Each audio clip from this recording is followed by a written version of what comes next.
Selamat siang, bertemu lagi dengan saya Ivan dalam pelajaran ekonomi. Kali ini kita akan membahas tentang pembangunan dan pertumbuhan ekonomi. Sebelum kita belajar, marilah kita berdoa dulu ya. Menurut agama dan kepercayaan masing-masing, silakan berdoa dimulai. Selesai. Baik, kita lanjutkan. Sebelum kita lebih lanjut membahas tentang apa itu pertumbuhan dan pembangunan ekonomi, nah kalian harus tahu dulu nih apa yang harus dikuasai setelah mempelajari materi ini. Nah, yang pertama, kalian ini harus memahami konsep pembangunan ekonomi. Yang kedua, memahami apa itu konsep pertumbuhan ekonomi. Yang ketiga, mampu mengidentifikasi permasalahan pembangunan dan pertumbuhan ekonomi.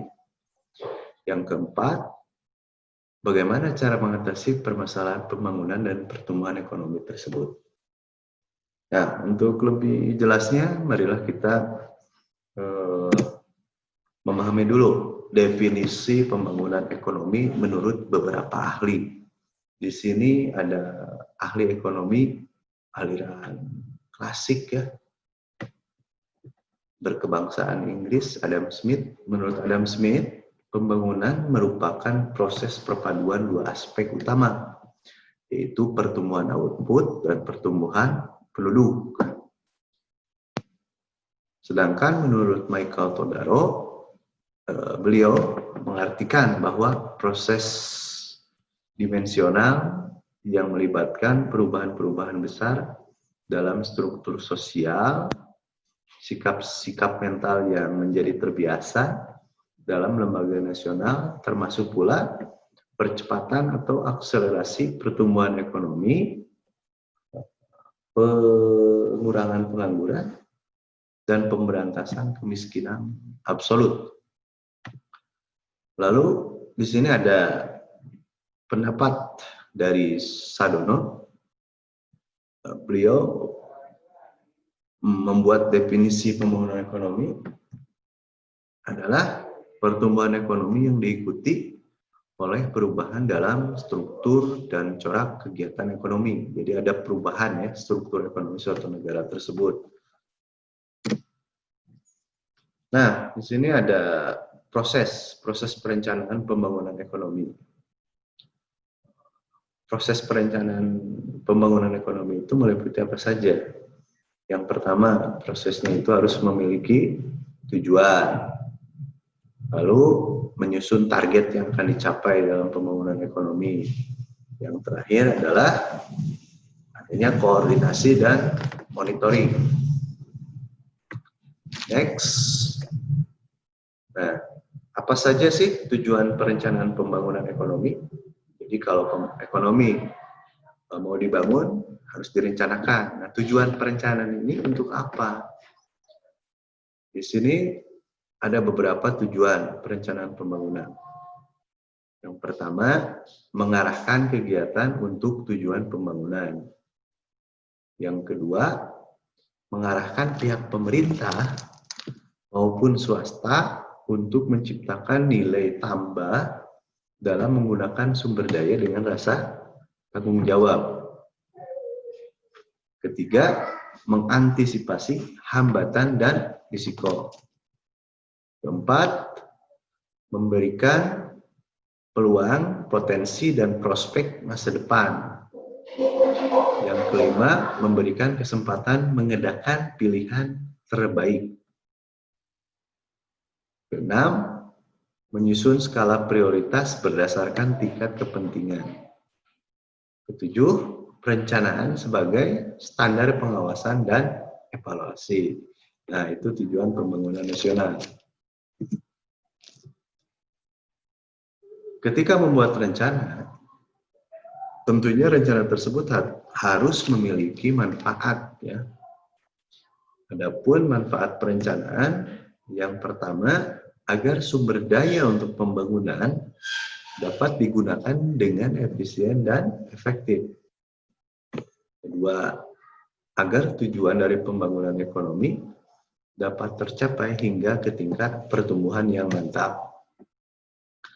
Ketiga, menjaga kondisi ekonomi agar tetap stabil. Nah, ruang lingkup atau cakupannya perencanaan pembangunan nasional itu apa saja?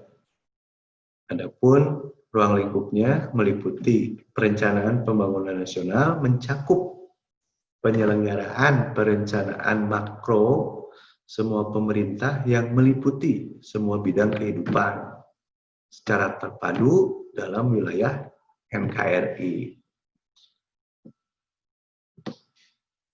Selanjutnya, perencanaan pembangunan nasional terdiri atas perencanaan pembangunan yang disusun oleh kementerian atau lembaga dan perencanaan pembangunan oleh pemerintah daerah sesuai dengan kewenangannya. Jadi ada dua komponen, yaitu dari pihak pemerintah pusat dan pemerintah daerah. Nah, suatu negara dikatakan berhasil atau tidak dalam melaksanakan pembangunan ekonomi dapat dilihat dari indikator-indikator yang dicapainya. Di sini ada beberapa indikator pencapaian keberhasilan pembangunan ekonomi. Yang pertama adalah pendapatan per kapita. Apa itu pendapatan per kapita? Pendapatan per kapita secara umum merupakan pendapatan rata-rata yang diperoleh suatu masyarakat dalam satu tahun. Jadi rata-rata masyarakat itu memperoleh pendapatan berapa dalam satu tahun. Semakin tinggi tingkat pendapatan per kapitanya, maka keberhasilan pembangunan ekonomi suatu negara tersebut dapat dikatakan berhasil. Yang kedua adalah struktur ekonomi. Tadi disebutkan bahwa pembangunan ekonomi merupakan perubahan struktur ekonomi dan kegiatan ekonomi masyarakat. Contohnya dari ekonomi yang berbasis kepada pertanian dan ekspor bahan mentah berubah menjadi ekonomi yang berbasis kepada sektor industri dan juga ekspornya bukan bahan mentah lagi, tetapi bahan setengah jadi atau bahan jadi, sehingga memiliki nilai ekonomi yang lebih tinggi. Dan ini tentunya kalau diekspor akan menghasilkan devisa yang lebih tinggi jika dibandingkan dengan ekspor bahan mentah. Yang ketiga adalah urbanisasi. Selanjutnya ada angka tabungan. Angka tabungan di sini berarti masyarakat jika pembangunannya berhasil, maka tingkat angka tabungan masyarakat ini meningkat. Karena masyarakat selain mengkonsumsi barang dan jasa, tetapi menyisihkan sebagian uangnya untuk menabung dan investasi. Selanjutnya indeks kualitas hidup. Indeks kualitas hidup ini berarti masyarakat dalam suatu negara atau rakyat dalam suatu negara memiliki kualitas hidup. Kualitas hidup yang baik ini dari segi lahir dan batin. Secara lahir kesehatannya bagus, tinggi rata-rata penduduknya bisa meningkat, tidak ada gizi buruk, sedangkan bahagia batinnya mungkin bisa hidup lebih bahagia lagi, seperti itu. Yang terakhir adalah ada keberhasilannya bisa dilihat dari indeks pembangunan manusia atau disingkat IPM. Biasanya pemerintah mengukur tingkat keberhasilan pembangunan ekonomi bisa dilihat salah satunya dari indeks pembangunan manusianya. Lalu faktor apa saja yang mempengaruhi pembangunan ekonomi ini? Yang pertama ada sumber daya alam. Sumber daya alam merupakan faktor penunjang, faktor utama juga dalam membangun ekonomi suatu negara. Tetapi jika sumber daya alam banyak, tapi tidak didukung sumber daya manusia, tidak akan maksimal juga. Jadi yang kedua adalah faktor sumber daya manusia yang memiliki peranan penting dalam melakukan pengelolaan suatu negara dan pengelolaan sumber daya alam. Yang ketiga adalah pembentukan modal. Jadi pemerintah dalam membangun ini memerlukan modal. Makanya ada yang disebut Badan Penanaman Modal atau disingkat BKPM ya. Biasanya itu untuk merangkul atau menghimpun investor-investor dari luar maupun dari dalam. Salah satunya adalah untuk pembentukan modal untuk pembangunan. Dari biasanya modal pembangunan ini dari berupa pinjaman, berupa saving dari pemerintah, bisa juga dari pinjaman dari luar negeri maupun dalam negeri. Yang terakhir adalah faktor teknologi. Kemampuan suatu negara menguasai teknologi akan berpengaruh terhadap pembangunan. Nah, Indonesia sekarang mungkin lagi mengembangkan sektor-sektor industri yang berbasis kepada teknologi seperti ada PT Pindad, ada PT DI, dan PT PAL juga ya yang memproduksi kapal laut. Nah ini akan berhasil jika teknologi yang saat ini lagi booming bisa dikuasai dan diterapkan. Apa masalah pembangunan ekonomi di negara berkembang? Tentunya di negara berkembang secara umum ada tingginya angka pengangguran. Jadi, mohon maaf, tingginya angka pertumbuhan penduduk. Jadi jumlah penduduk itu pertambahan penduduknya sangat tinggi sekali. Makanya ada program KB atau keluarga berencana dengan program 2 anak saja cukup, seperti itu diharapkan untuk menekan laju pertumbuhan penduduk. Yang kedua, rendahnya pembentukan modal. Jadi investor-investor dari luar negeri khususnya enggan untuk berinvestasi, mungkin karena ada beberapa faktor, misalkan birokrasi yang terlalu kompleks, kemudian infrastruktur yang belum ada, sehingga jatuhnya nanti ongkos produksinya menjadi besar, sehingga enggan berinvestasi di negara tersebut. Yang ketiga, terlalu atau mengandalkan sektor pertanian dan ekspor bahan mentah. Jadi terlalu mengandalkan sektor pertanian.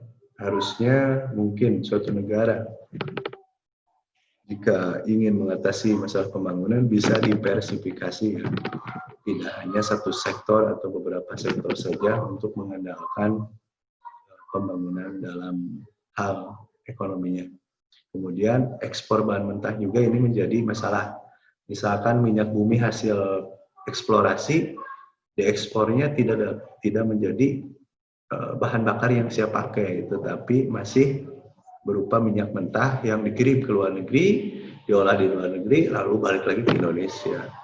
Kemudian contohnya batu bara, ada tembaga, itu banyak-banyak yang diekspor dalam bentuk bahan mentah. Sehingga itu masalah yang sering dihadapi oleh negara-negara berkembang. Lalu apa solusi untuk mengatasi masalah tersebut? Yang pertama adalah, salah satunya adalah meningkatkan kualitas pendidikan. Diharapkan dengan kualitas pendidikan nanti berdampak kepada kualitas sumber daya manusia. Sumber daya manusia yang bagus berperan penting dalam pembangunan ekonomi. 2, membuat dan melaksanakan perencanaan pembangunan. Jadi pembangunan harus direncanakan, harus dibuat perencanaannya, kemudian dilaksanakan. Yang ketiga, berusaha merangsang masyarakat untuk meningkatkan tabungan dan investasi. Karena pemerintah dalam melakukan pembangunan memerlukan modal. Yang keempat, mengembangkan kegiatan ekonomi, terutama yang paling besar kontribusi saat ini sebetulnya kegiatan ekonomi UMKM atau unit usaha kecil dan menengah, UKM ya. UKM ini penyumbang terhadap pertumbuhan ekonomi negara Indonesia. Baik, mungkin sampai ini dulu untuk materi tentang pembangunan dan pertumbuhan ekonomi. Nanti di lain kesempatan, di pertemuan selanjutnya, kita akan bahas kembali bagian kedua tentang pertumbuhan ekonomi. Jika ada pertanyaan atau hal-hal lainnya mengenai materi ini, silakan bisa diskusi di grup Classroom dan juga bisa melalui WA Group. Terima kasih.